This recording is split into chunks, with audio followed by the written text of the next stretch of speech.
Sick and tired of people saying war on terror. There's no such thing as war on terror.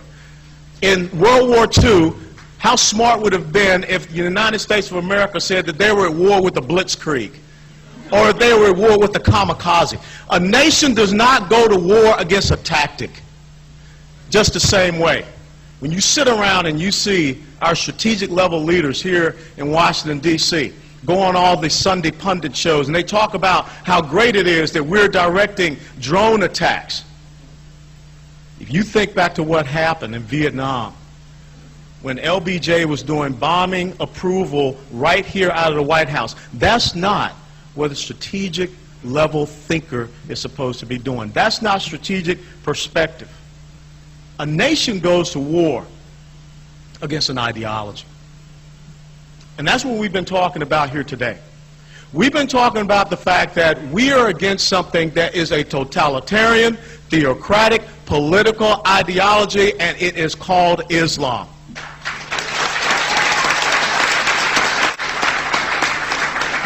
This is not about Muslims. Because just the same as in Nazi Germany, not every German was a Nazi.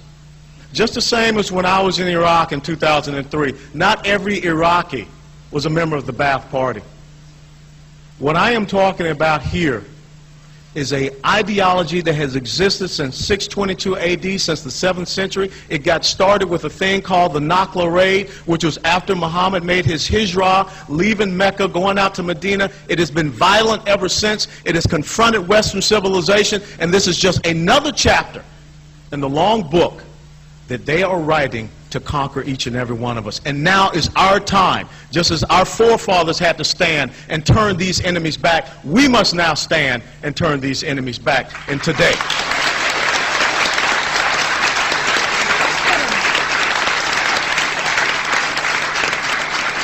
You have heard Stephen talk about abrogation. You need to understand things such as the Treaty of Hudaybiyah, where they will sit and they will deceive you by holding off so that they can become strong, which is how, back at about 627, 628, that is how Muhammad was able to then go in and overtake Mecca. The exact same thing that is happening right now. You need to understand the traditions of Muhammad.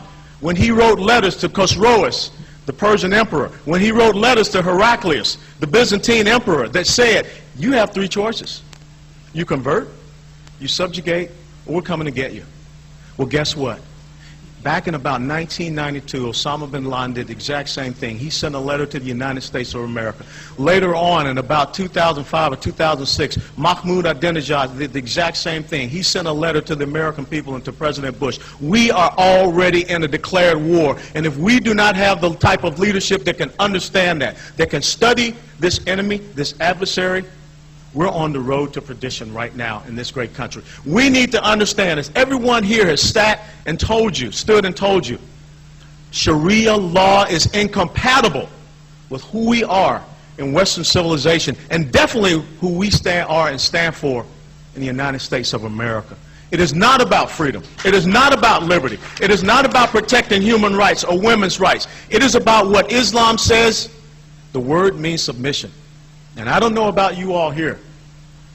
I'm not living as a dhimmi. I'm not living and subject to any other type of ideology except for that which is written in the Constitution of these great United States of America.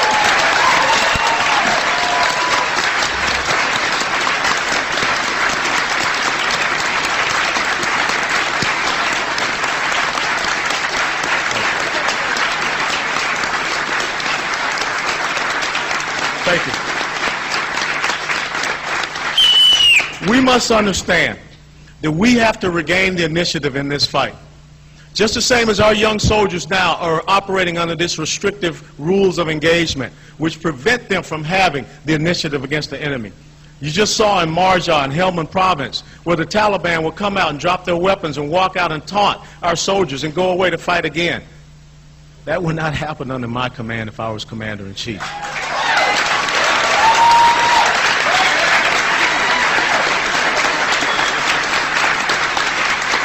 And just the same, we need to develop the right type of strategic level rule of engagement, because our constitutional rights should not be afforded to illegal enemy combatants as stated in the Geneva Convention.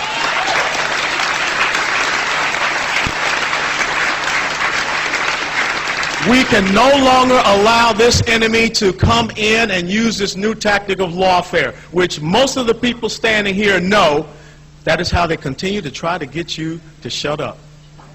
We should be going after them, not allowing them to use our legal system, and I'll be damned any lawyer that will stand up and prosecute a United States citizen to take away their freedom of speech. They are not my brother. They are not my sister. They need to pack up and leave this country.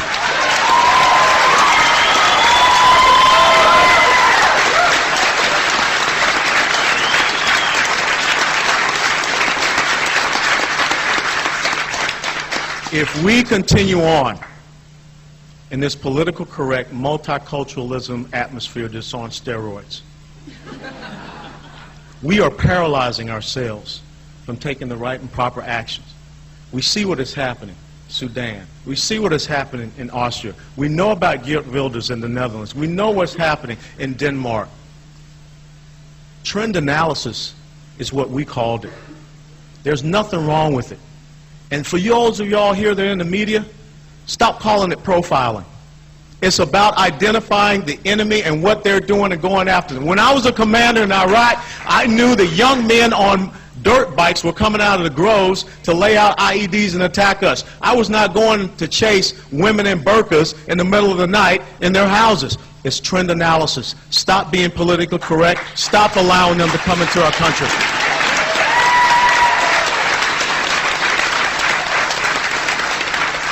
If you do not understand that the reality of your enemy must become your own, we can continue in this state of denial. When I read the Fort Hood attack based upon what Major Hassan did, I was absolutely appalled. When I stood there and watched the Sunday show, when General Casey, Chief of Staff of the Army, said he was more so concerned about diversity being a casualty than the loss of the 13 soldiers at Fort Hood, Texas, we have problems in the leadership in these United States of America.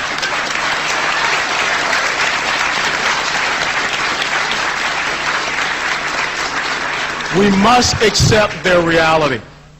And the way ahead is so simple. You've got to get the right type of leadership in this country, because that's what it's about. We've got to get the right type of leadership across Europe. We've got to get the right type of leadership that will not be afraid. Members of the media, stop attacking Jews and Christians. Stop being afraid of this enemy. Show the same type of vehemence that you want against your fellow Americans, against them. Because let me tell you something, 30 to 40 years from now, if they're successful and they have control of this country, there will be no free media. There will be no free speech. There will be no freedom of expression. And guess what? You will have been complicit in this because you are too much of a coward to take a stand.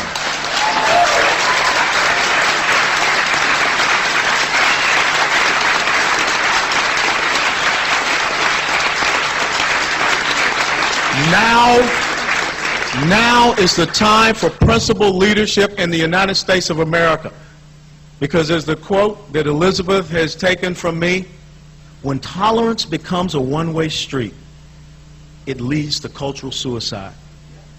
When I am able to fly to Saudi Arabia with my Bible in hand, with my cross around my neck, to go to Mecca and go to a church, then guess what? We're good to go. But until that point, we have to understand the objectives and the goals that Islam has set forward. We have to be proud of who we are.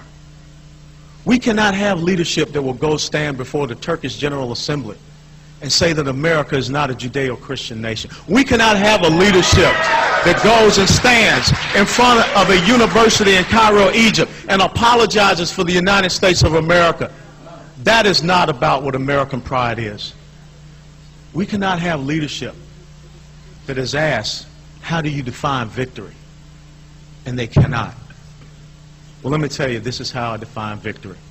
It's just the same as Ronald Reagan did when he was asked about communism. We win, they lose. God bless you all. Thank you.